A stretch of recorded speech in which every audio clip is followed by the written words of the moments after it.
지난 주일에 하나님 주신 말씀은 권면의 말씀이죠. 3절 끝부분에 성령이 하나 되게 하신 것을 힘써 지키라는 말씀을 우리에게 주셨습니다. 힘써 지키라고 한 것을 보면 정말 쉬운 일은 아닌 것 같아요. 그래서 우리가 정말 이 진리를 잘 깨닫고 힘써 지켜야 하는데, 힘써 지키기 위해서는 거기에 나온 겸손, 온유, 오래 참음, 사랑, 용납, 평안, 이러한 것들이 우리에게 있어야, 이것을 우리의 삶에 잘 적용해야 한다. 이것에 우리가 반대가 되면은 하나됨이 깨진다. 그래서 교만하고 분노하고 또 참지 못하고 미워하고 또 받아들이지 못하고 그렇게 되면 이게 하나됨이 깨지는 그런 결과를 가져오기 때문에 결국은 앞에 나오는 이 여러 가지 말씀들은 때로는 알고 보면 성령의 열매와 비슷한 부분이 있죠. 성령의 열매. 그래서 성령의 열매는 갈라디아서 5장 22절과 23절에 오직 성령의 열매는 사랑과 희락과 화평, 또 오래 참음, 자비, 양선, 충성, 온유, 절제. 그래서 그런 9가지 열매를 보면 다는 아니지만 그래도 많이 지금 앞에 나오는 이런 그 2절과 3절에 나오는 힘써 지키기 위한 필요한 것들이 다 들어가 있는 그런 말씀을 볼 때에 이 앞에 나오는 모든 겸손과 온유로 하고 오래 참음으로 사랑 가운데 서로 용납하고 평안에 매는 줄로 성령이 하나 되게 하신 것을 힘써 지키기 위해서는 우리가 성령을 따라 행해야 한다. 그렇게 볼 수 있죠. 성령의 열매는 성령을 따라 행함으로 나타나는 열매들이죠. 그래서 우리가 성령을 따라 행하라. 갈라디아서 5장 10절 성령을 따라 행하라. 그리하면 육체의 욕심을 이루지 아니하리라. 그러니까 성령을 따라 사는 삶과 육체의 욕심과는 서로 대적이 되죠. 그래서 우리가 성령을 따라 행하기 위해서는 육체의 욕심을 이루지 아니해야만 되는 것이고, 성령을 따라 행하는 길은 바로 우리가 무엇을 생각하느냐가 매우 중요하다 그랬습니다. 그래서 로마서 8장에 있는 대로 육신을 따르는 자는 육신의 일을, 영을 따르는 자는 성령의 일을 생각하나니 육신의 생각은 사망이요 영의 생각은 생명과 평안이니라. 육신의 생각은 하나님과 원수가 되나니 이는 하나님의 법에 굴복하지 않을 뿐만 아니라 할 수도 없다라고 말씀하셨습니다. 그래서 우리가 뭘 생각하느냐는 것은 성령을 따라 행하는 데 매우 중요한 구체적인 방법이죠. 그래서 우리가 늘 생각할 때에 성령을 따라 성령의 일을 생각해야 하는데, 성령의 일은 그러면 뭐냐? 그건 성경이죠. 그죠? 성령이 오신 가장 중요한 일은 우리에게 성경을 깨닫게 하고 성경이 증거하는 예수님을 우리에게 증거해 주는 일이니까, 우리가 예수님을 생각하고 또 성경을 진리를 생각할 때에 우리 안에 육체의 욕심을 거절하게 우리가 따르지 않고 성령을 따라 행하게 된다. 그러므로 말미암아 우리는 육신대로 살지 않고 몸의 행실을, 육신의 행실을 죽이고 성령의 인도를 따라서 살아간다. 그런 말씀으로 연결이 되겠습니다. 그래서 그리스도인에게 있어서 죄 죽이는 일은 굉장히 중요하다. 즉 우리의 생각뿐만 아니라 행동하지 않도록 죄 죽이는 일을 우리가 성령의 도우심으로 해야 한다. 그래야 성령을 따라갈 수가 있다. 그 일을 잘 해야만 이제 우리가 하나됨을 잘 지킬 수가 있는 거죠. 그렇듯이 정반대로 우리가 육체의 생각을 따르게 되면 정반대가 나오는 거죠. 교만, 뭐 이런 분노, 다툼, 거절, 뭐 이런 이 정반대가 나오게 되면 이제 하나됨이 깨지는 거죠. 교회 안에서. 그래서 이 문제를 말씀을 지난 시간에 말씀을 드렸는데 이 하나됨을 지키는 일이 얼마나 교회 생활에 중요한지를 보이시기 위해서 4절, 5절, 6절의 말씀을 지금 하시고 있는 것입니다. 그래서 4절, 5절, 6절은 왜 우리가 하나됨을 그렇게 지켜야 하는지를 이유를 보여주는 것이 4절, 5절, 6절인데 4절은 성령의 일, 5절은 성자 예수님의 일, 6절은 성부 하나님. 그래서 여기 4절, 5절, 6절은 삼위일체 하나님을 하나님 안에 그래서 교회가 무엇인가를 잘 우리가 이해해야만 된다. 이것을 이해한다면 우리가 하나됨을 힘써 지키는 일을 하게 된다. 이제 그런 말씀이 되겠습니다. 그래서 오늘은 특별히 4절과 관련해서 우리가 하나됨을 힘써 지켜야 되는 이유는 교회를 위해서 성령이 어떤 일을 하셨는가를, 즉 교회가 어떤 것인가를 잘 우리가 이해하게 되면 그러면 하나됨을 잘 지킬 수가 있는 거죠. 그렇게 중요합니다. 이것은 사실은 4절, 5절, 6절뿐만 아니라 이제 그걸 적용한 것이 구체적으로 하나됨이 왜 그렇게 중요하냐? 그것은 하나됨을 통해서 하나님이 교회의 성도들을 세우시고 그리스도의 몸인 교회, 즉 교회를 그리스도에게까지 자라가도록 하시는 이 일에 있어서 하나됨이 너무 중요한 것입니다. 그래서 우리 앞에서 이제 앞으로 하겠지만은 4장에 보면 4장 그 앞에 보면은 우리가 장성하제 13절에 보면 그리스도의 장성한 분량에까지 이르게 되고 15절에는 우리가 사랑 안에서 참된 것을 하여 범사에 그에게까지 자라는데 그는 머리니고 그리스도라. 그러니까 이 5절부터 16절까지 내용이 우리가 교회가 성장하는데 하나됨이 얼마나 중요한가. 즉 하나됨이라는 이 교회의 그 모습 속에서 하나님은 성도들을 돕기도 하고 은혜를 베풀기도 하고 모든 일을 하는 거예요. 그래서 성도들이 자라게 한다. 그래서 교회가 이 하나됨이 깨지면은 성장하지 않습니다. 거기에는 많은 문제들이 일어나고 다툼이 일어나고 우리가 앞에서 이제 말한 대로 교만한 사람들끼리 모이면 이게 하나됨이 유지되지 않고 성장하지 않아요. 서로 상처만 있고, 그죠? 온유하지 않고 받아들이지 않으면 서로 키우고 부족한 사람을 용납하고 받아들여서 키우고 이런 모든 일이 되어지는 것이 교회 하나됨 속에서 성도들이 성장한다. 그러니까 얼마나 중요합니까?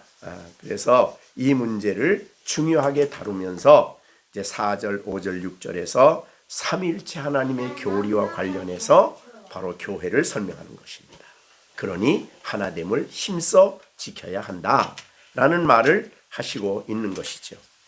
자, 그러면 오늘 성령이 하신 일 중에 4절에서는 이제 오늘 설교할 내용은 이제 4절이 중심입니다. 다음에는 이제 또 5절, 6절을 하겠지만 4절의 이 세 가지는 특별히 성령 하나님이 하신 일이에요. 그래서 세 가지죠. 몸이 하나고 두 번째 성령은 몸이 하나요. 성령도 한 분이시요.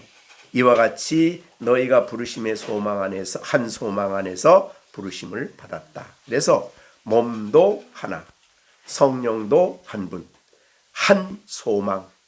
이걸 생각하면 교회가 하나됨을 굳게 지켜야 한다. 이제 그런 말이고. 그래서 이제 5절에서도 주도 한 분이고 믿음도 하나고 세례도 하나고. 왜 이렇게 강조를 합니까? 하나됨을 강조합니다.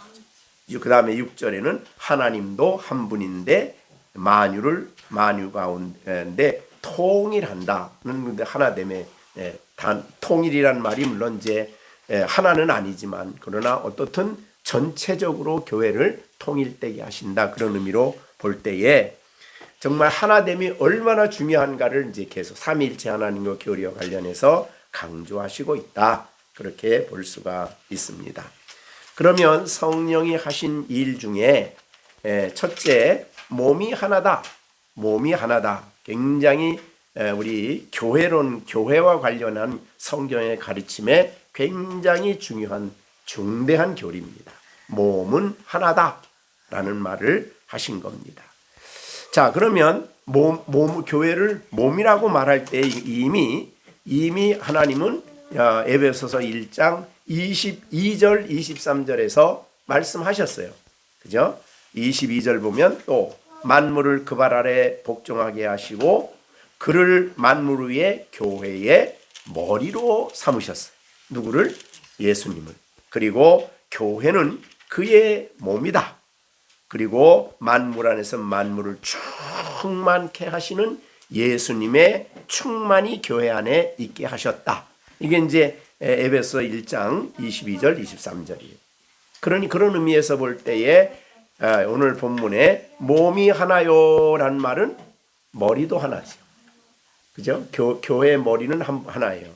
그러니 머리에 붙어 있는 몸도 하나예요. 그런 의미에서 볼 때 여기에 몸은 지교회를 말하는 몸이 아닙니다. 그래서 이거를 우리는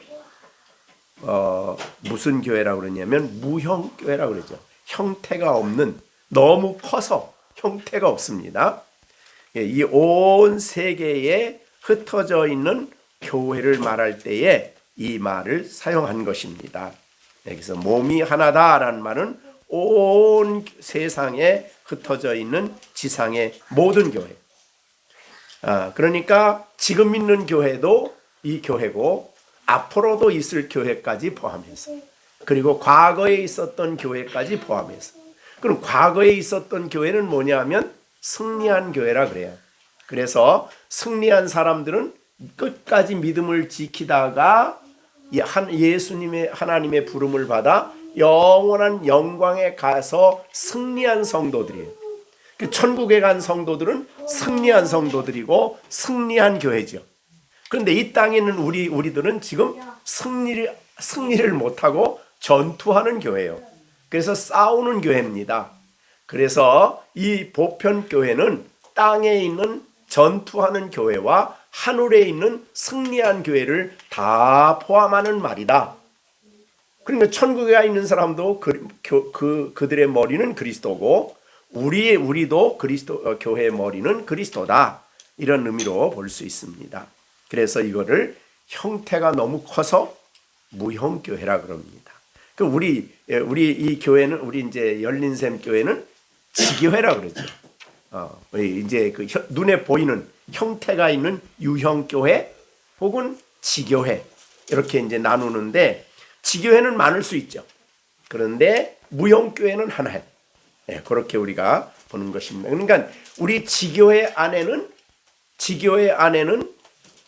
어떤 사람이 포함되냐면 무형교회 회원이 정회원입니다. 하나님 보실 때는.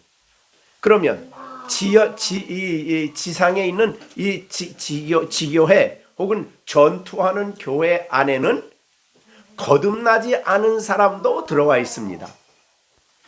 그래서 이제 이게 굉장히 지교회 지상에 있는 교회는 그러기 때문에 이제 문제가 많죠.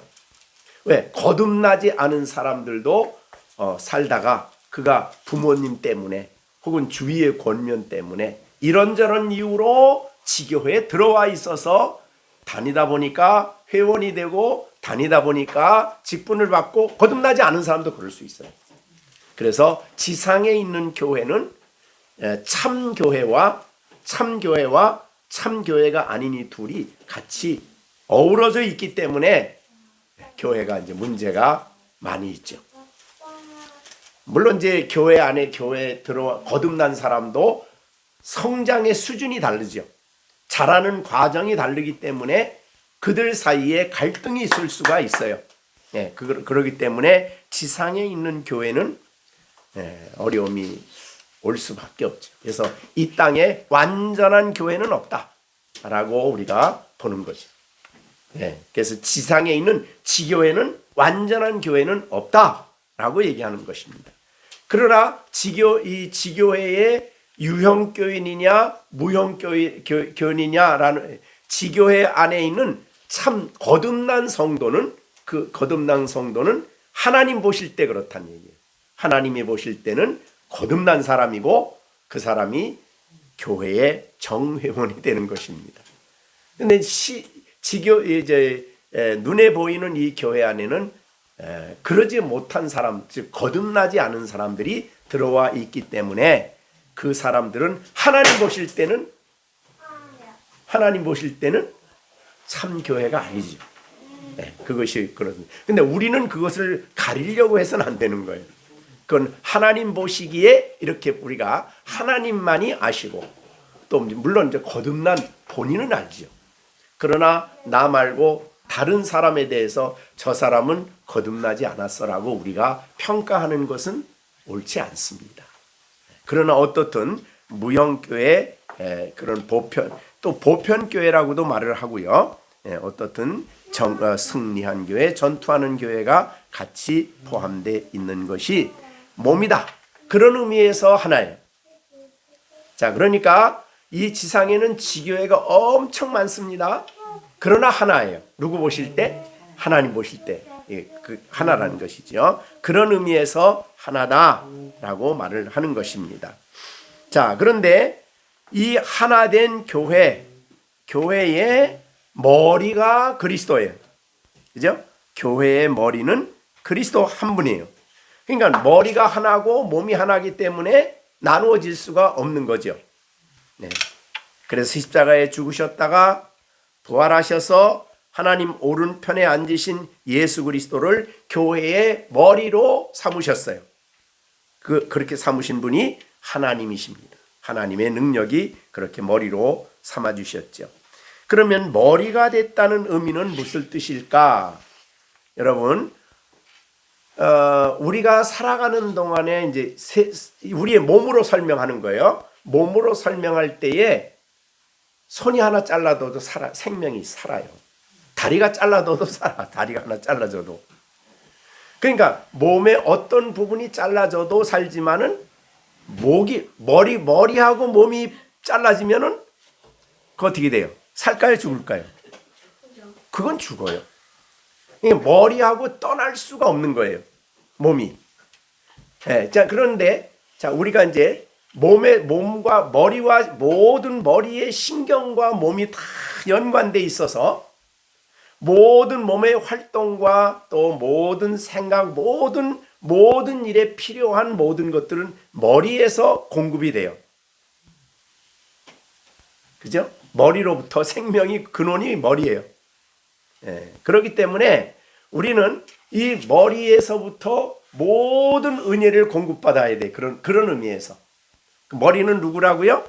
영적 머리는 예수님이기 때문에 그러니까 우리가 이 교회에서 떠난다. 이건 안 되는 거죠. 그 떠난다고 말할 때 그건 어떤 의미냐면 예수님으로부터 분리되는 거예요. 그러니까 예수님을 가까이 하고 예수님과 교제하고 예수님으로부터 말씀을 공급받고 예수님의 모든 충만하신 것으로 우리가 충만함을 받아야 건강한 몸으로 살아갈 수가 있는 거죠.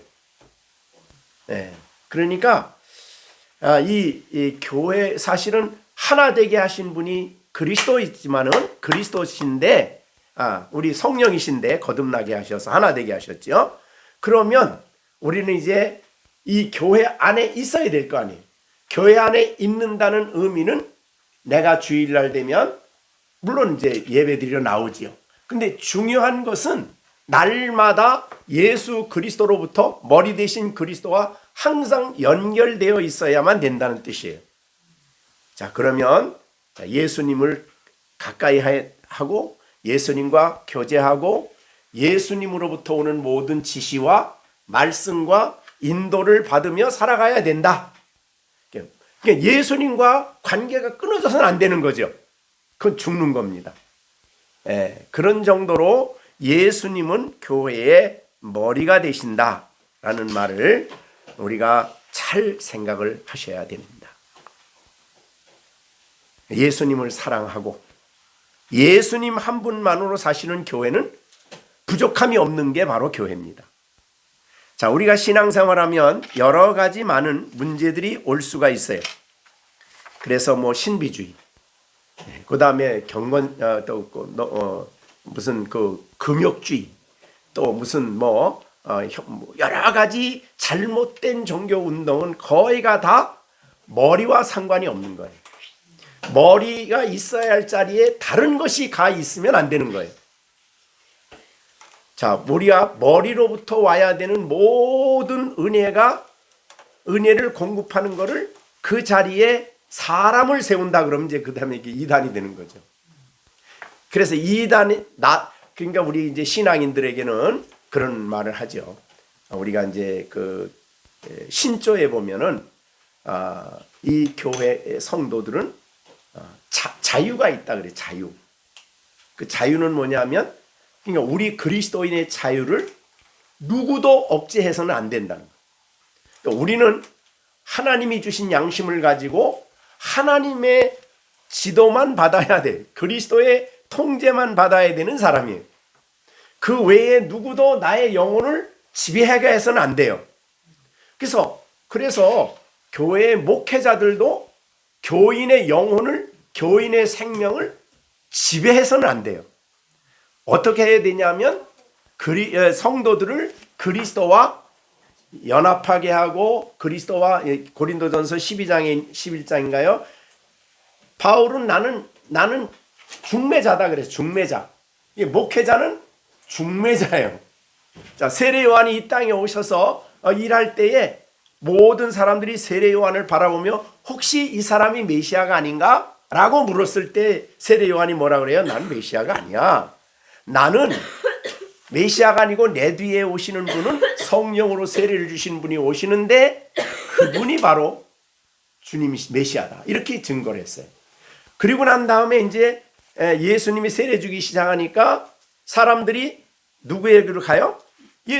당연히 세례 요한이 예수님을 증거하니까 다니시는 걸 보고 세상 죄를 지고 가는 하나님의 어린 양이다 그러고 메시아라고 그러고 하나님이 보내신 분이라고 그러니까 사람들이 글로 갈 거 아니에요. 그러니까 예수님의 세례 요한의 제자 중에 하나가 와가지고 선생님, 선생님이 그렇게 증거하던 사람에게 모든 사람이 다 갑니다. 그랬을 때 세례 요한이 한 말이 유명한 말이죠. 나는 쇠하여야 하고 예수님은 흥하여야 한다. 그게 이제 목회자예요. 그러니까 목회자는 자기 이름이 교인들에게 흥해서는 안 돼. 교인들이 자기 입을 바라보게 해서는 안 돼. 전적으로 그리스도를 바라보게 하는 것이 목회자예요. 세례 요한의 역할이죠. 그리고 자기는 빠져야 돼. 자기는 할 수 있는 대로 빠져야 돼. 자, 우리가 여러분이 사도 요한이 선교할 때에 제일 많이 오래 있었던 곳이 에베소예요. 그죠? 그래서 2년 반. 네. 그리고 고린도에서 1년 반 정도 있었고 나머지는 거의 몇 개월, 며칠 이렇게 됐어요. 그렇지만은 바울은 뭐예요? 나는 떠나도 너희를 붙잡고 있는 것은 말씀이고 너희가 바라봐야 될 분은 예수님이다. 이것이 이제 바울 사도의 사역의 굉장히 중요한 가르침이었어요. 성도들이 예수님을 바라보고 예수님과 교제하며 예수님을 가까이 하는 것이 신앙생활의 전부예요. 그분 안에 지혜가 있고 그분 안에 능력이 있고 그분 안에 은혜가 있어요. 바로 이것이 교회의 머리라는 의미입니다. 굉장히 중요하지. 그러니까 교회 안에서 누가 머리가 되려고 하면 이건 이단이 되는 거예요. 이단 3단이 되는 거예요. 가르침도 사실은 성도들로 하여금 고린도전서 1장 9절에 있는 것처럼 너희를 불러 그의 아들 예수 그리스도로 더불어 교제하게 하는 이것이 바로 목회자가 해야 할 일이고 성도들이 가야 할 길이에요. 그러니까 우리 이 시온이는 누구하고 교제를 가까이 잘해야 돼요? 머리 대신은 예수님이지. 네. 우리들에게 물론 목회자들이 가르침에 있어서 중요한 역할을 해요. 그러나 그 중요한 역할이 예수님이 있어야 할 자리에 가서 앉으면은 안 되는 거죠. 그죠? 예. 그러니까 우리가 그거를 잘 우리가 이해하면 우리가 교회 생활을 바르게 할 수가 있어요. 우리의 영혼의 만족은 오직 그리스도를 통해서 오는 거예요. 머리기 때문에. 그분만이 교회의 진정한 머리가 되셔요. 자, 그런 의미에서 우리는 날마다 예수님에게 가까이 가고, 과연 주님이 어떻게 말하는지 우리가 직접적으로 말하기는 어렵지만은 누가 무슨 말을 했을 때에 뭐 교회 생활에 어느 교회가 어떻다 말할 때에 실용주의라고 그러죠. 우리에게 실용적으로 유익한 것이다 그러면 그거 좋겠네 이렇게 생각하면 안 된다는 거예요. 그러니까 교회나 우리 신앙 안에는 자유주의도 있고 신비주의도 있고 또 그 다음에 금욕주의도 있고 율법주의도 있고 그 다음에 실용주의도 있고 요새는 또 심리학이 많이 들어왔어요. 그래서 심리학을 가지고 교회 생활하는데 많이 적용을 해요. 그게 나쁘다는 것이 아니고 신앙적인 면에서는 그게 아니라 이거죠. 그것은 오직 그리스도를 통해서 우리는 살아야 된다. 그런 말이에요. 그래서 우리 이제 그런 말을 하는 거죠. 교회 생활과 신앙 생활에는 예수 한 분으로 충족하다. 그래, 우리가 이 사실은 성경은 뭐예요? 구약은 오실 예수님을 설명하시고 신약은 오신 예수님. 그러니까 성경 전체가 사실은 머리 되시는 예수님을 보여주는 책이에요. 그리고 그 말씀이 살아있다는 것은 머리 되신 예수님이 말씀을 통해서 우리 가운데 역사하시고 나타내시고 모든 일을 하신다는 거죠. 그래서 머리를 우리가 붙들어야 돼요. 자, 골로새서 2장에 골로새서는 이제 그 당시에 잘못된 종교 운동으로 교회가 좀 어려워졌어요. 골로새 교회가. 그래서 2장에 보면은 그런 말이 있어요. 골로새에 보면은 자, 골로새서 2장에 보면 22절에 거기 18절부터 봅니다. 아무도 골로새서 2장 18절입니다. 아무도 꾸며낸 겸손이죠. 그 다음에 천사 숭배를 이유로 너희를 정죄하지 못하게 하라. 그가 그 본 것을 의지하고 환상을 보고 뭘 보고 의지하고 그 육신의 생각을 따라 헛되이 과장을 해. 그런데 19절에 머리를 붙들지 않는지라. 머리를 붙들지 않아. 그러니까 신앙생활은 가장 중요한 것은 머리를 붙드는 일이에요. 이게 교회 하나됨을 지키는 방법이죠. 그 다음에 이제 20절에 가보면은 이제 세상에 학문이 들어왔어요. 오늘날 말하자면 그런 과학이나 무슨 철학이나 심리학이나 이런 것들이 이제 들어왔다는 거죠. 그리스도와 함께 죽었거든 어찌하여 세상에 사는 것과 같이 규례에 순종하느냐. 그 다음에 23절. 이런 것들은 자의적 숭배예요. 자기 숭배. 겸손과 몸을 괴롭게 하는데, 금욕이죠. 괴롭게 하는 데는 지혜 있는 모양이나, 그 다음에 이제 굉장히 중요한 말씀을 해요. 오직 육체를 따르는 것을 금하는 데는 유익이 하나도 없다 그랬어요. 그죠? 유익이 없느니라는데 조금도 유익이 없다. 그러니까 사람들이 이렇게 경건 생활하고 경건에 뭘 하고 무슨 종교적인 잘못된 종교 운동을 하는 그런 운동에는 사실은 육체를 따르는 것을 금하는 데는 조금도 유익이 없어요. 육체를 따르는 것하고 반대가 뭐예요? 아까 말한 대로 성령을 따르는 거 아니에요. 성령을 따라 살 수가 없다는 거예요. 성령을 따라 사는 유일한 길은 예수님과 관계가 있어야 돼요. 예수님을 생각하고 예수님을 알고 예수님과 교제하고 그분의 말씀을 듣고 그분의 증거하는 말씀인 성경을 사랑하고 이것이에요. 그러니까 그래서 23절의 마지막 절에 보면 육체를 따르는 것을 금하는 데는 조금도 유익이 없어요. 겸손한 것 같고 자기 경건한 것 같고 종교 생활하는 것 같고 뭐 무슨 뭐 대단한 이 캐톨릭에서 그 사제들 입는 옷 보면 아주 좀 이상해요, 그죠? 뭐 그런 게 그 사람을 경건하게 만드는 게 아니잖아요, 그죠? 근데 오늘날 또 개신교에서 또 그런 걸 조금씩 닮아가려고 그래서 뭐 옷도 뭐 이상한 거 입고 그러는데 정말 조심해야 할 일이죠. 육체를 따르는 일을 금하는 데는 좀더 일이 없어. 굉장히 무서운 말이에요, 그죠? 우리는 성령을 따라야 되는데, 그럼 이 사람들은 육체를 따르는 사람들은 하나님을 기쁘게 할 수도 없고 오히려 하나님과 원수되고 이런 상황이야. 그러니까 이 사람의 특징은 머리를 안 붙들어. 19절에 있는 대로 머리를 붙들지 않아. 온 몸이 머리로 말미암아 마디와 힘줄로 공급을 받고 연합하여 하나님이 자라게 하는데 머리를 안 붙들어. 그 자람도 없는 거예요. 그러니까 머리 대신 그리스도가 어떻게 우리를 도와주시느냐? 이렇게 하나됨을 통해서 서로 도와줘요. 관절을 뭐 이렇게 서로. 그러니까 머리가 다리가 움직이고 싶어? 그러면 머리가 갑자기 다리에게 명령 내리는 게 아니죠. 여기 이렇게 내려와서 관절 여기 신경을 통해서 연결이 돼가지고 움직이듯이 하나됨이 그렇게 중요하다는 거예요. 그러니까 오늘 또 이 설교를 통해서 저 설교자를 통해서 예수님이 설교자를 통해서 여러분을 지금 돕고 있는 거죠. 은혜 받게 하는 거죠. 그렇듯이 서로 하나됨을 통해서 서로 이렇게 도움을 주고받음으로 이게 우리가 성숙되어지고 그리스도인으로 살아가게 된다는 거죠. 네. 그래서 머리를 붙들지 않는다? 굉장히 중요한 말이죠. 몸이 머리를 안 붙들면 안 되죠. 네? 머리를 붙들어야 돼.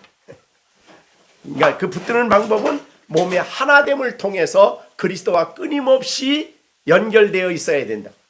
도움을 주고받아야 된다는 거죠. 자, 그렇기 때문에 하나됨이 깨지면 안 되는 거죠. 그래서 나는 다른 사람 도움이 필요 없어 그러고 가만히 혼자 앉아서 난 신앙생활에 그러면 안 된다는 거죠. 자, 우리가 과거에 있었던 승리한 교회 성도들이 가졌던 신앙의 유산이 엄청 많습니다. 그게 우리가 이제 뭐 청교도들의 책, 또 그다음에 그런 이제 종교개혁자들의 글, 뭐 그들의 모습 속 그들이 걸었던 그 길에서 가졌던 신앙의 유산들이 우리에게 주어졌죠. 지금 우리와 살고 있는 지금 이 시대를 통해서도 우리가 끊임없이 도움을 받을 수 있죠. 그러니까 꼭 우리 열린샘교회만이 아니고 여러분이 이제 우리가 책을 읽는 이유도 그죠? 그들이 같은 교회이기 때문에 그들의 모습을 통해서 그리스도가 우리를 도우시는 거죠. 그들의 책을 통해서 그들의 그들의 신앙생활을 통해서 우리에게 준 진리를 예수님이 그 진리들을 통해 우리를 돕고 있는 거예요. 그러니까 우리가 뭐 수천 년 전에 있었던 사람들의 글도 보고 또 그들의 신앙도 우리가 살펴보고 그들이 어떻게 하나님을 섬기며 살았는가도 돌아보고 그들이 어떻게 믿음을 지킨 결과 어떻게 됐는가를 우리가 히브리서 12장에 있는 대로 그를 우리가 보는 일이 굉장히 중요하죠. 왜? 교회는 하나입니다. 이단 거 보면 안 되죠. 이단 거 보면 아무런 유익이 없는데 잘못된 거 보면 아무런 유익이 없습니다. 그러나 우리는 교회는 하나죠. 그래서 히브리서 11장 1절에 뭐죠? 이러므로 우리에게 구름같이 둘러싼 허당한 증인들이 있어. 그 증인이 뭐예요? 내가 예수님 믿어서 이렇게 됐다. 예수님 믿어서 이렇게 승리했다. 그래서 승리한 교회가 있다. 그들의 모든 삶이 우리에게 증인이 돼요. 그래서 우리로 하여금 그들을 통해 도움을 받게 되는 거예요. 허다한 증인이에요. 허다한 증인. 그래서 우리가 그들의 신앙을 잘 살펴서 우리에게 도움을 받는 것은 이 유협, 하나의 교회, 그리스도의 몸된 교회라는 이 울타리 안에서 우리가 가질 수 있는 놀라운 복이죠. 그걸 통해서 머리 되신 주님이 우리를 또 도와주시고 계시는 것이다. 자, 그래서 하나됨이 왜 그렇게 중요한가 하는 것을 여러분들이 알았죠? 네, 여기에 대해서 하나됨에 대해서 말씀을 하면서 몸이 하나다, 이 말을 오늘 말씀드렸습니다. 그 다음에 두 번째, 성령, 교회를 있게 하신 분이 성령이시잖아요. 그러니까 교회가 한 분이에요. 한 성령이, 한 성령. 근데 지난주에도 말했지만은 영이 다른 영이면 안 되죠. 그죠? 그래서 우리가 고린도 전서 보면은 이런 말을 했어요. 고린도 전서에 보면은 바울 사도께서 고린도 교회를 향해서 11장인가요? 11장에 보면 고린도전서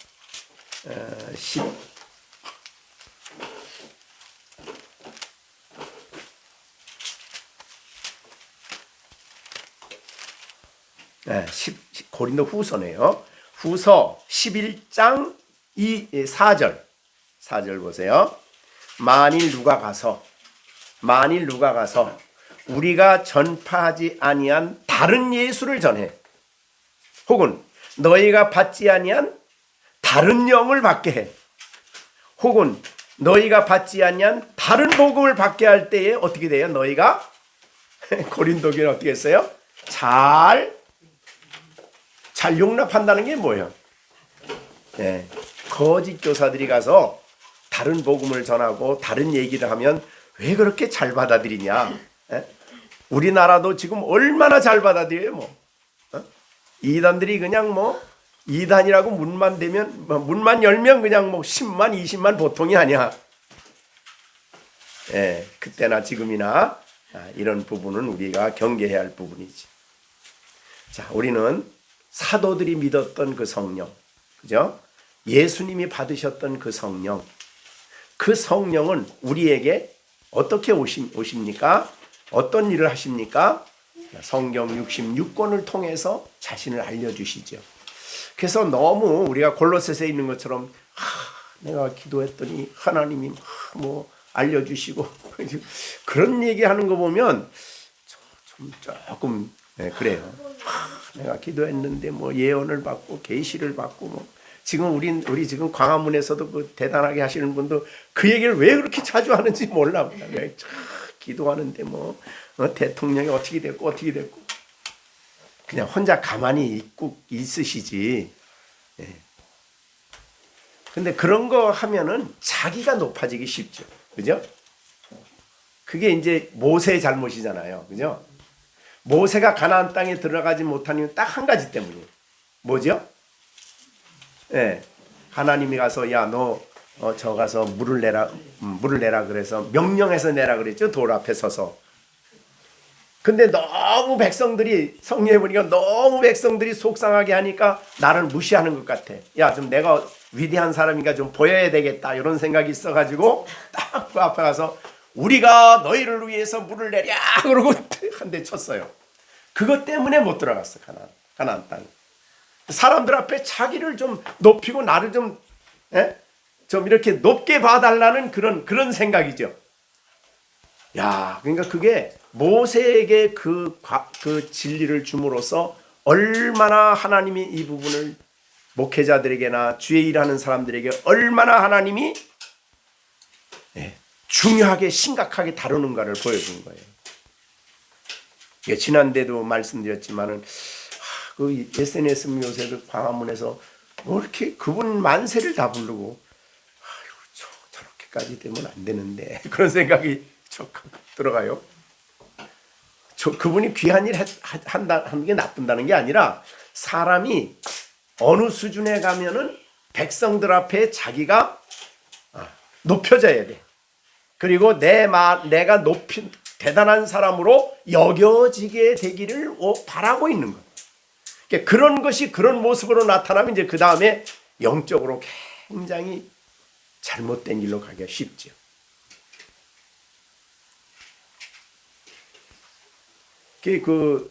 우리 여기도 그 한울궁 누구요 그 사람? 허경영? 그 사람도 허시구냐. 허경영. 오늘 SS에 보니까 그 온 사람들한테 내가 하나님이다 그러더라고. 와, 거기까지 간 거예요. 거기까지 가면 끝이에요. 그러니까 그 하나님을 떠난 인간의 위치란 인간의 몸이라는 것이 그 에덴 동산에서 아담과 하와가 아담이 범죄한 그 범죄가 뭡니까? 사단이 유혹한 게 뭡니까? 내가 그게 끝이야. 그게 모든 죄의 근원이야. 그게 주님의 자리에 자기가 서는 순간에 그건 이제 그 다음에 끝이에요. 무서운 일이죠. 어떻게 된 거래요? 머리를 붙들지 않으면 그렇게 되는 거예요. 머리를 붙들지 않으면 굉장히 중요한 말씀이에요. 자, 그래서 우리가 그리스도의 몸인 교회를 하나님이 우리를 세우셨는데 성령이 하시는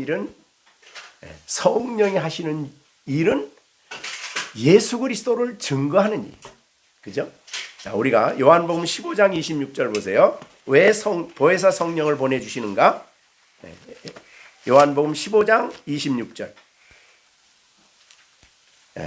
내가 아버지께로부터 너희에게 보낼 보혜사. 이거 오순절에 오시는 보혜사지요. 그죠? 곧 아버지께로부터 나오시는 진리의 성령이 오실 때 그가 뭘 해요? 그가 하시는 일, 성령이 하시는 일이 뭐예요? 네? 누구? 나를 증언한다. 그거 뭐예요? 여기서 내가 누구예요? 그렇죠. 성령이 오시는 일은 예수님을 증언하기 위해서 오시는 일이에요.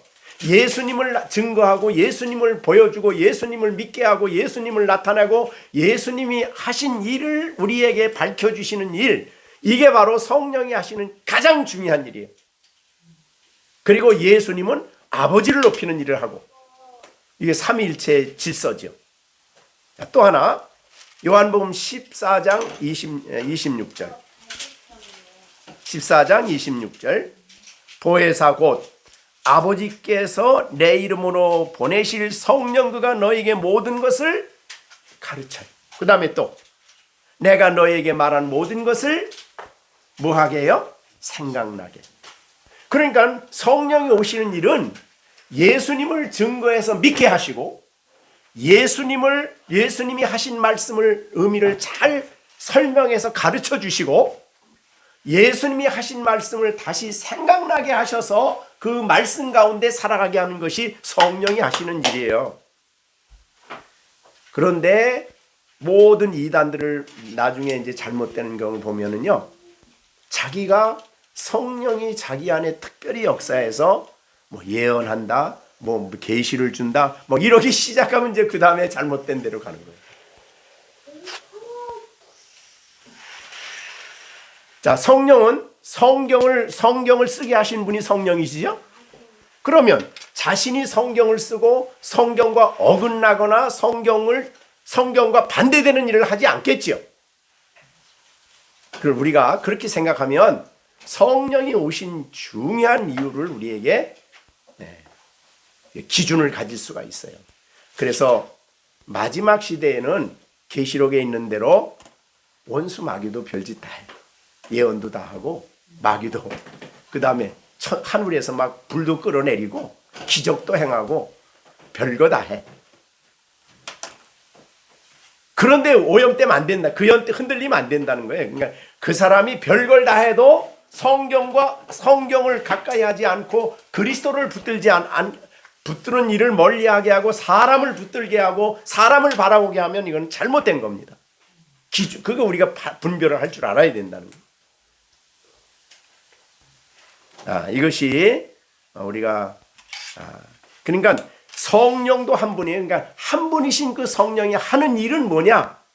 예수님을 증거하고 예수님의 교훈을 깨닫게 하고 예수님이 하신 말씀을 생각나게 하고 그렇게 해서 예수님을 믿게 하고 예수님을 순종하게 하고 예수님을 따라가게 하는, 그리고 머리 대신 그리스도를 말씀을 통해 교제하게 하시는 이 일이 바로 성령이 하시는 일이에요. 그래서 여러분이 성경을 읽다가 혹은 성경을 읽고 묵상하다가 깨달아졌어. 그게 참 감동이 왔어. 그럼 그게 바로 성령이 하신 일이에요. 자, 그래서 성령이 아니고는 누구도 예수를 주시라 할 수가 없다 그랬어. 예수님을 나의 주님으로 진정으로 고백하는 것은 성령의 역사예요. 성령은 성경을 사랑하게 해요. 그래서 누구도 성경을 멀리하게 하고 그리스도를 멀리하게 하고 다른 데 관심을 갖게 하면 거기를 따르면 안 되는 거죠. 그 성령의 일이 아닙니다. 아무리 감동이 되는 설교를 하고 감동이 되는 말을 하고 그래도 문제는 그 메시지를 보고 주님을 따르게 하는 것, 주님 머리를 붙들게 하는 것이 이것이 진정한 메시지라 이 말이죠. 그래야 성도들이 바른 신앙생활을 할 수 있다고 말이에요. 자, 그러니까 우리를 거듭나게 하신 분도 성령이시고 예수를 믿게 하고 그리스도를 바라보며 내가 죄인임을 깨닫게 함도 성령이 하신 일이고 나를 날마다 거룩하게 날마다 예수님의 말씀을 하나님의 말씀을 따라서 거룩해 영광스럽게 변화되어 가는 것도 성령이 하시는 일이에요. 그러니까 그 성령이 바로 여기에 한 분 성령이에요. 근데 교회 안에는 이분밖에 이 성령밖에 없어요. 다른 영이 와가지고 다른 영을 전하면서 다른 정신을 말하고 다른 교훈을 가르치면 우리가 거절할 수 있어요. 이 기준이죠. 그러므로 진정한 거듭남, 진정한 교회는 성령 한 분이신 성령 안에서 서로 교제하고 성령 안에서 같이 믿음 생활하고 그리스도를 붙들고 신앙생활을 한다 그 말이죠. 자, 그 다음에 세 번째, 이것도 성령이 하신 일이에요. 이와 같이 인간 앞에 몸이 하나 되게 하신 그 거듭나게 하심으로 우리를 하나 되게 했어요. 몸에 속하게 했어요. 이거 지난번에 고린도전서 12장에서 설명했죠. 고린도 12장에서 그냥 넘어간 것 같은데 12장 고린도전서 12장 13절이죠. 우리가 유대인이나 헬라인이나 종이나 자유인이나 다 한 성령으로 어떻게 됐어요? 세례를 받아 한 몸이 되었어요. 한 성령이에요. 한 몸이 되었어요. 그러니까 우리를 그리스도를 믿게 하심으로 그리스도에게 속하게 되어서 교회가 된 거죠. 그리고 다 한 성령을 마셔서 그 성령이 오심으로 그 성령이 가르치시고 교훈하시는 진리를 동일한 진리를 우리가 듣고 살게 된다 그 말이죠. 12장 13절은 그런 의미에서 여기 세례는 물 세례를 말하는 세례가 아닙니다.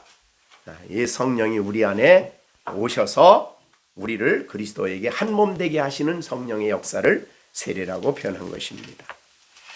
자, 그 다음에 세 번째, 성령이 하신 일이에요. 이와 같이 너희가, 이건 이제 거듭난 성도들의 참 교회요. 그리스도의 몸인 교회는 너희가 부르심을 받은 거죠. 이거 부르심도 지난번에 설명을 했죠. 우리를 부르셨어요. 하나님이 그리스도 안에 우리를 부르셨어요. 네. 유효한 부르심이라 그랬죠. 유효한 부르심. 이와 같이 너희가 우리를 효력 있게 부르신 하나님은 한 소망을 주셨어요. 하나의 소망. 자, 우리는 소망이 하나야. 소망이 여러 개가 아닙니다. 하나의 소망을 우리에게 갖게 하신 분이 성령이십니다. 우리를 거듭나게 하셔서 이 놀라운 소망을 갖게 하셨습니다. 자, 그러면 소망이라는 것은 이제 바란다 그런 뜻인데 우리의 소망이 뭘까? 에베소서 1장 18절에 이미 말씀했어요. 자, 에베소서 1장 18절. 그는, 자, 거기 보면 18절입니다. 에베소서 1장 18절. 우리 기도 제목이죠. 거기 기도할 때 무슨 기도했습니까? 능히 모든 성도와 함께 지식에 넘치는 그리스도 죄송합니다. 1장 17절 18절인데 우리 마음의 눈을 밝히사 그의 부르심의 소망이 무엇인가를 알려. 부르심의 소망이 똑같은 단어예요. 부르심의 소망 안에서 부르심을 받았다. 그러면 우리의 부르심의 소망은 우리가 이제 에베소서 1장 18절 할 때에 설명을 하신 말씀이기도 해요. 자, 그러면 이 소망을 몇 가지 좀 생각해 보겠습니다. 골로새서 1장 5절 보겠습니다. 골로새서 1장 5절. 너희를 위하여, 자, 우리의 부르심 받은 우리에게 하나님이 소망을 약속하셨어요. 소망을 우리가 이제 앞으로 가질 것이고 바라보는 거예요. 근데 그 소망은 어디 있다 그래요? 땅에 있는 게 아니라 하늘에 쌓아뒀다. 이렇게 됐어요. 하늘에 있는 소망이에요. 하늘에 있는 소망. 쌓아둔 소망이다 그랬어요. 하나님 나라죠. 장차 하나님 앞에 가서 우리의 소망이신 주님을 만나고 주와 함께 살며 그의 빛 가운데 거하는 것이 우리의 소망이죠. 이 땅에서 우리가 사는 것은 잠깐이죠. 우리의 소망은 거기에 가 있죠. 하늘에 있습니다. 소망은 땅에 있지 않습니다.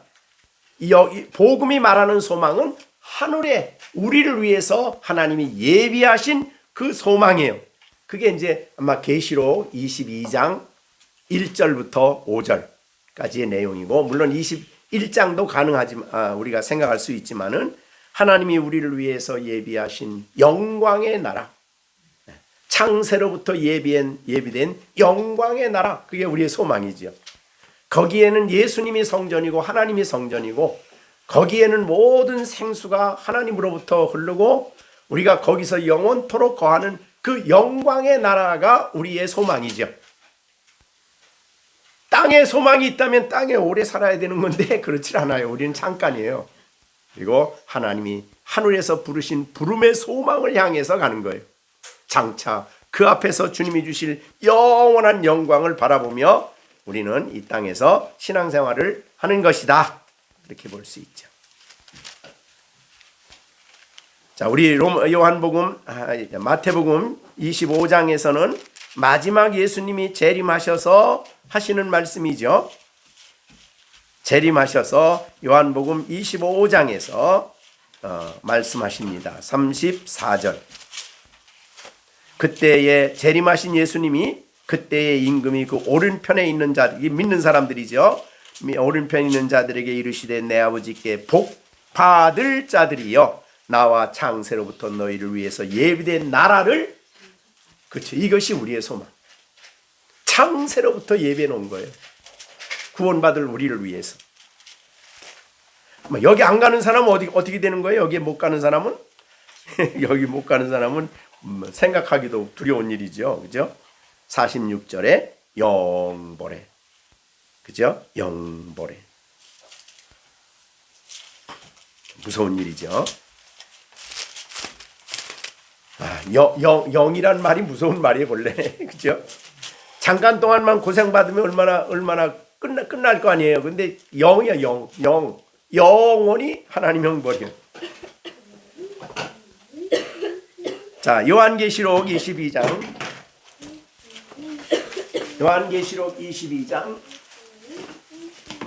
1절만 보겠습니다. 거기만 조금 보겠습니다. 또 그가 수정같이 맑은 생명수의 강을 내게 보이니 하나님과 및 어린 양의 보호자로부터 나와 길 가운데로 흐르더라. 강 좌우에 생명나무가 있어 12가지 열매를 맺되 달마다 그 열매를 맺고 그 나무 잎사귀들은 만국을 치료하게 위하여 있더라. 다시 저주가 없으며 하나님과 그 어린 양의 보호자가 그 가운데 있으리니 그의 종들이 그를 섬기며 그의 얼굴을 볼 터이요 그의 이름도 그 이마에 있으리라. 그의 얼굴을 본다. 이것이 하나님 나라의 영광이죠. 이 소망입니다. 뭐 천국까지 뭐 생각을 해요. 그냥 이 땅에서 잘만 살면 되지요. 그럼 안 됩니다.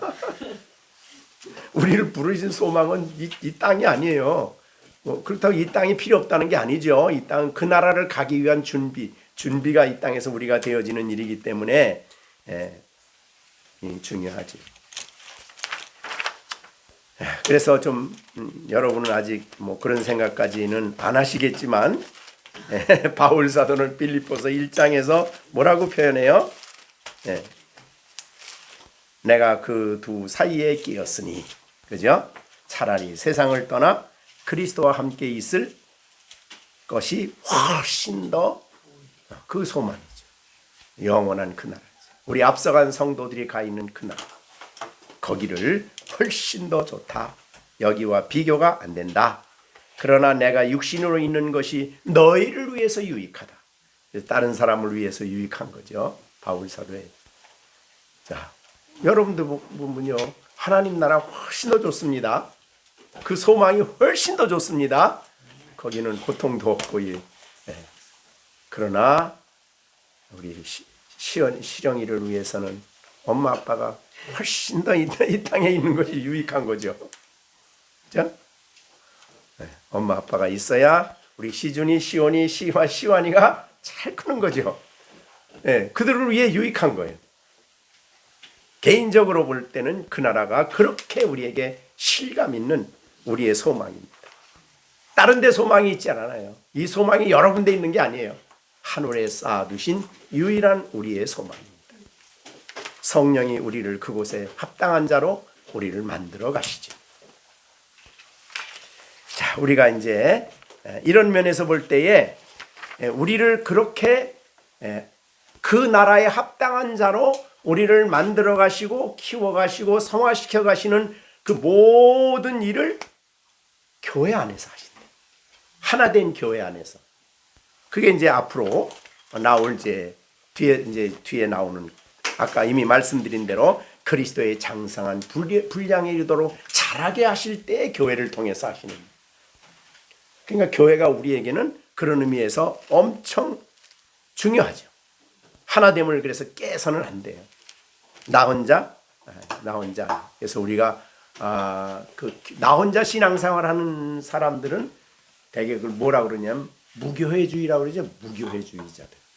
교회 필요 없다. 아주 우리나라의 유명한 그런 교수님도 그 유명한 믿는 사람인데 믿는 자고 이제 알고 있죠. 교수인데 그분도 그런 얘기. 땅에는 교회가 필요 없다. 뭐가 필요하냐? 우리가 하나님 나라를 땅에 만드는 것이 필요하다. 그게 무교회주의자지. 왜 필요 없다고 교수 아니라 천사가 와서 말해도 우리는 거절해야 돼요. 왜? 하나님이 교회를 이렇게 말씀하시고 성경이 교회가 이렇게 중요함을 말씀했기 때문에 아무리 대단한 사람이 와서 별 말을 다 해서 얘기한다고 하더라도 아니다. 하나님은 지상에 베드로가 신앙 고백했을 때 이 반석 위에 누구의 교회를? 내 교회를 세운다. 그러면 주님이 이 땅에 세우기를 원한 것은 교회지요. 물론 하나님 나라도 있지요. 그러나 교회도 중요한 것입니다.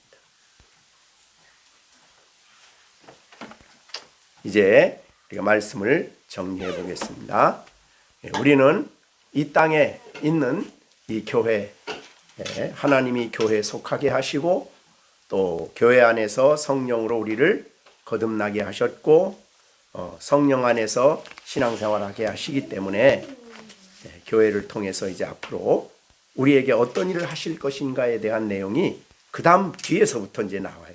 아까 말한 대로 11절에 보면 어떤 사람은 사도, 어떤 사람은 선지자, 어떤 사람은 복음, 어떤 사람은 목사, 어떤 사람은 교사, 뭐 이런 걸 세워서 교회 안에서 성도들이 도움을 주고 받으며 성장하도록 그리스도의 장성한 분량에 자라가도록 우리를 키우시는 거예요. 그러니까 우리 신앙생활에 교회가 중요한 거예요. 누가 무슨 말을 하더라도 교회의 중요성을 우리가 성경을 통해서 확실하게 갖고, 뭐 교회가 필요하냐, 요새 그런 말이 자꾸 SNS에 많이 나와. 굉장히 우리 그런데 우리가 그래 뭐 교회가 뭐 그렇게 필요하냐 뭐 이런 말하는 것은 정말 우리가 경계해야 할 말입니다. 주님은 지상에 교회를 세우시고 머리 대신 그리스도를 통해서 교회를 충만케 하시는 이 일을 하십니다.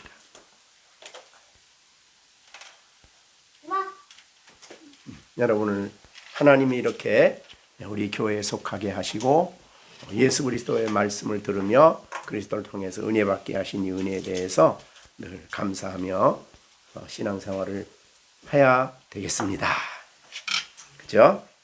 다시 한번 오늘 본문 보겠습니다. 모든 겸손과 온유로 하고 오래 참음과 사랑 가운데 서로 용납하고 평안에 매는 줄로 성령 하나 된 것을 힘써 지키라. 자, 여러분 혼자 교회 생활하면 이게 필요하겠습니까? 그렇죠? 혼자 교회 생활하면 온유 또 사랑 가운데서 용납 필요합니까? 아니죠.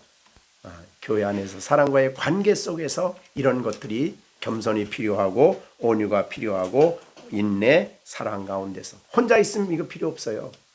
요새 우리 SNS도 자주 나오는 자연인 그 프로그램 보면 거기 산에 들어가 있는 사람은 다 나 혼자 그냥 나 혼자 내가 하고 싶은 대로 그게 복이 아니에요.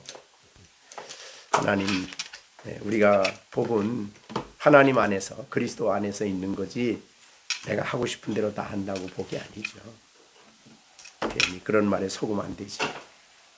여러분들은 하나님이 사랑하는 사람이고 성령의 역사로 거듭나서 그리스도 몸에 속하게 하셨으니 이제 머리 대신 그리스도를 통해서 그 교훈을 받기 위해서 직접적으로 교훈하지만 그러나 교회에 세운 또 이런 제도 안에 있는 사도, 선지자 또 복음 전하는 자, 교사, 목사 이런 사람들을 통해서 주님의 도움을 또 받아야 됩니다.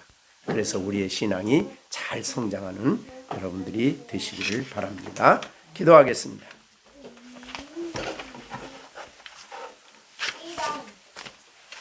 네, 다 같이 우리가 교회를 허락하신 은혜에 감사하고 교회 안에서 정말 우리가 하나됨을 잘 지키기 위해서 우리가 날마다 우리가 겸손하게 하시고 온유하게 하시고 오래 참음으로 사랑 가운데서 서로 상대방의 부족과 연약을 용납하고 평안에 매는 줄로 성령의 하나 되는 것을 힘써 지키는 우리가 될 수 있도록 기도하고 그렇게 하기 위해서 우리를 그리스도 안에 한 몸이 되게 하시고 또 이렇게 성령의 역사로 말미암아 우리가 날마다 정 주님을 더 알아가고 하나님을 더 사랑해야 하는 한 성령의 역사를 우리가 힘입어 날마다 부르심의 소망이 이르는 그날까지 믿음 생활 바르게 할 수 있도록 우리 하나님 앞에 같이 잠시 기도하고 우리 모두가 다 열린샘교회 식구들이 머리 대신 그리스도를 통해서 서로 역할을 감당함으로 아름답게 신앙생활할 수 있는 서로 도움을 주고 받을 수 있는 우리가 될 수 있도록 교회를 생각하며 기도하겠습니다. 잠시 기도하겠습니다. 기도하겠습니다.